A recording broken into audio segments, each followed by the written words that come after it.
Hello, and welcome to Principles of Marketing. I'm your Professor John Harvey, and here we are in week 12.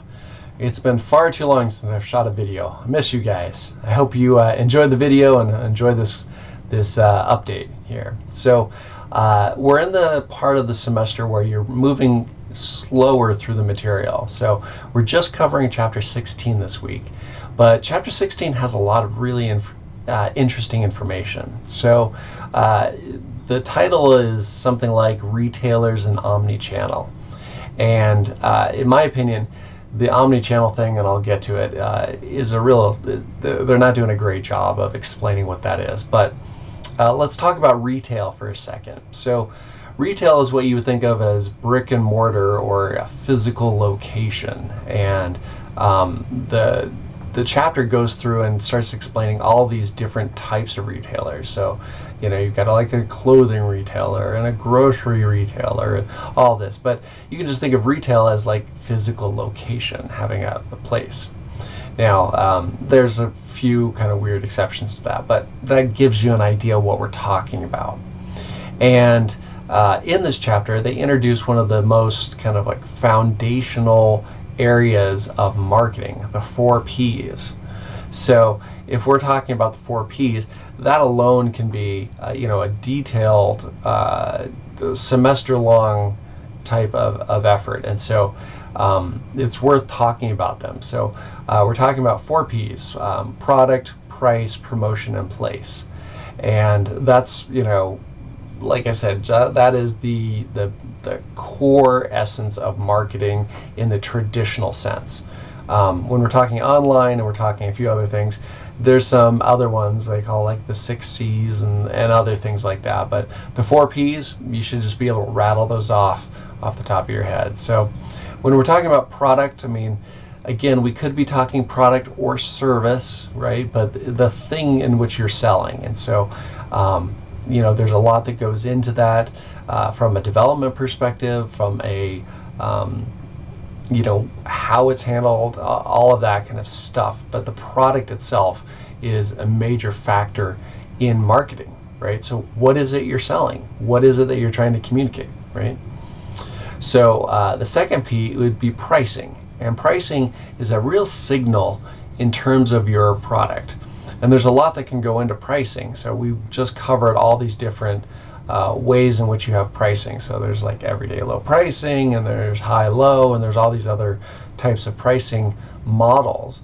But in essence, you communicate kind of where the product is in terms of its price. So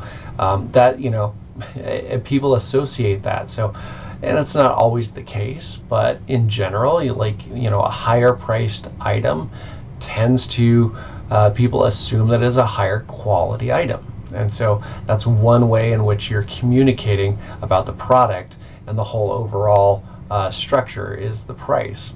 So again, if we think back, well, we'll get to it in a second. Okay, promotion. Now, promotion can be any sort of advertisement. This could be, online, offline. You can think about circulars or things in newspapers, or even mobile text messaging or things like that, right? But what are you going to promote? Sometimes that is part of that discounting of the product, right? Other times you're really trying to communicate the value or the whole idea of the product offering for this product, right? So you're explaining what it is, what it does, why you want it, how does it fit into your lifestyle, what does it communicate, all of that kind of stuff, right? So that's promotion. And then there's place, so where is this physically located, right?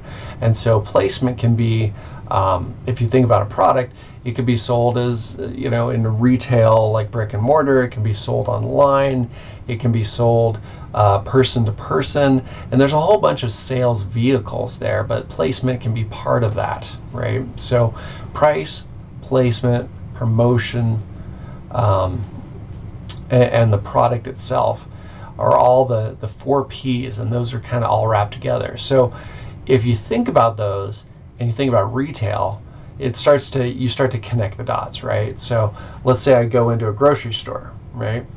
I can go into a grocery store and I will see some sort of promotion, right? Like they'll have mailers that go out. Maybe they even have them at the front of the store for some certain product, right? So there's your promotion, right? You're physically in the store. That's the placement, right? Where's the store located?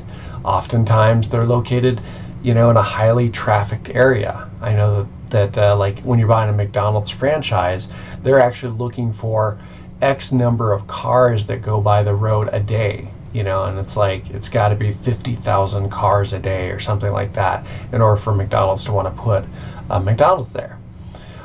So it's that kind of thing, right? So placement, you're in that location, you've got some promotion, you look at the product itself, and there's packaging, right? How it's branded, how it looks, how it feels in your hand, all of that kind of stuff.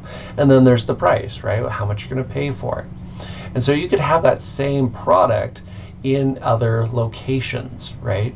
So you can have it online, that's one thing, but you could have that same product sold at a discount grocery store or a high-end grocery store.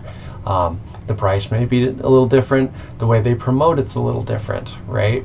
So all of these kind of play together, and I want you to just get that concept in your mind when you're reading chapter 16 about retail and how all that plays together. But the 4 Ps are just a critical foundation in marketing.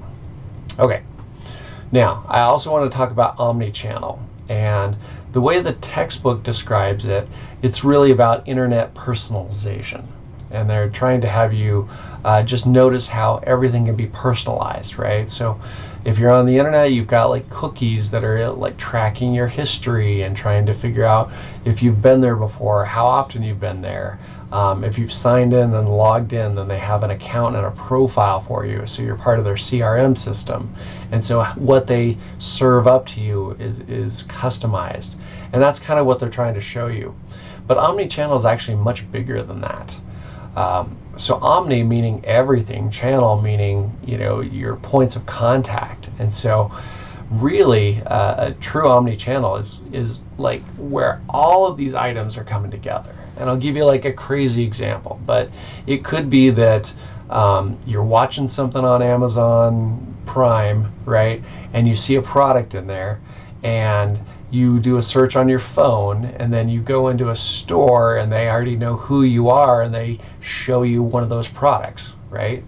And it's like all of these things kind of came together, right? So Amazon is understanding, your preferences by the show you're watching.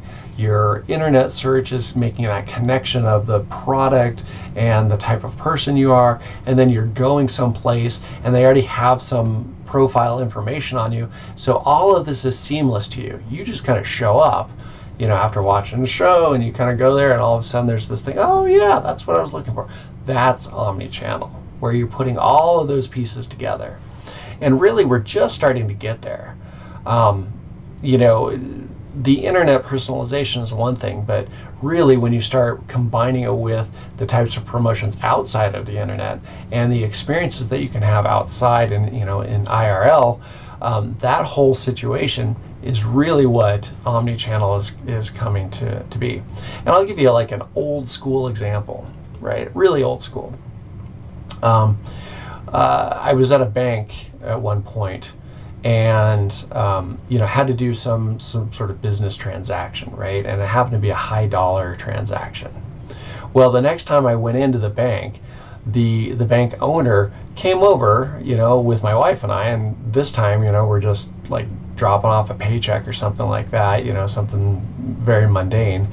But that branch manager came out, checked with the kids, asked me if I wanted a cup of coffee, and stood there in line with us, and made sure that our experience was very pleasant. Well, how did that happen? Well, they were able to track and follow and monitor some bits of information, and then start to put that together into a way to promote and put in some kind of value piece to that, right?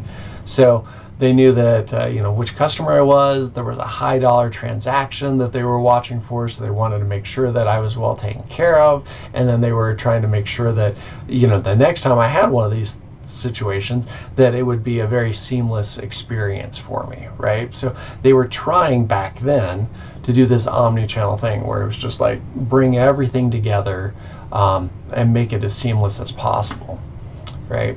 Okay, so that's a little bit about chapter 16. I hope you guys enjoy the rest of the chapter, and at least that's a good overview for you. Now, I also wanted you to think about your grade for the semester. Now, as I've told you, there's 1,000 points in the semester.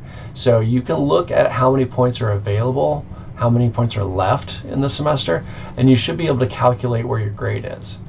So, there's very few assignments that I haven't graded, so you should be pretty caught up if you look at that. And so I want you to start taking that into account. So I haven't put in zeros for all missing grades, and if you use that percentage of your grade to look at, that's gonna skew the numbers. You're gonna miss the point here. So you really need to take that 1,000 points and figure out how many points are left, and then you can calculate where you think you're going to end up with your grade. And you want to do that now. You don't want to do this at the last week of the semester because it's too late to get the stuff in, right? So take a look at that and start calculating your grade. Now, that being said, I am going to open up an extra credit assignment, and we've been doing these marketing evaluations, and what I'll do for the extra credit assignment is allow you to do a marketing evaluation, but you don't have to do an interview. You can do all research on that. And so I'll give you the details and the explanation on that, but you'll be able to submit some extra marketing evaluations without the research or without the interview part of it, just so you can kind of get that experience. And like I said, I'm really curious more about how you think this company should react or interact, or what their marketing plan should be going forward. And so those extra credit assignments will be available to you, and you'll get more information on that. But first, make sure and look over your grade and make sure it's where you want it to be. All right, guys, with that, have a great week, and I'll talk to you soon. Take care.